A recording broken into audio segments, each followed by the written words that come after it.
trouble with politics is it's so political. We've got folks who have a wide range of view on these issues. It is, I think, a hot button issue for a lot of folks on all sides of the debate.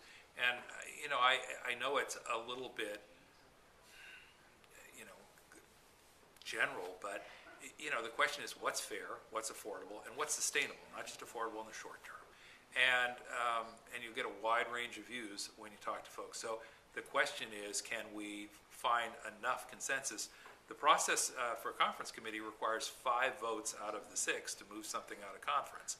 So that means that it'll have to be, at least to a minimal degree, bipartisan. Some folks will want to go farther than others. It's a very diverse group of 6 people, and even if we get something out of conference, then you've got 120 folks in 2 houses of the legislature, 80 assembly and 40 in the Senate, and trying to forge consensus on an issue that's this technically complex, and it is, as well as politically challenging, and it is no small task. And it's the reason I wanted, frankly, to move forward on my pension spiking issue on a standalone basis. I thought surely we can all agree on that, and in fact I got unanimous votes in both houses of the legislature.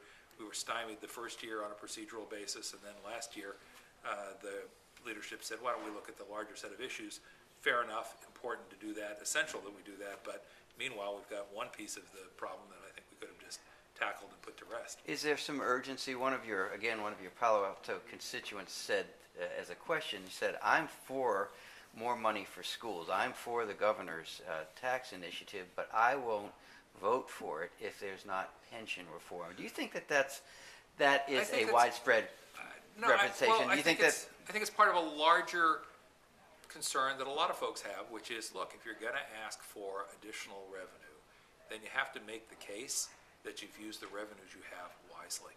And whether it is at the local level, the state level, or the national level, the public is very skeptical about how well their funds have been used. Most people don't think that their funds are well used at any level of government. I know that, and I think the governor understands we're going to have to tackle that perception in a substantive way. I don't just mean in terms of the way you frame the debate. And I think that's why you see the governor spending so much time talking about the cuts that have to be there and tackling the wall of debt. I think he is picking up on that same sentiment, which is, until and unless we can make the case to California voters that we are doing the other hard part of the job in terms of managing our expenditures, the public's going to be reticent to say, here's some more money.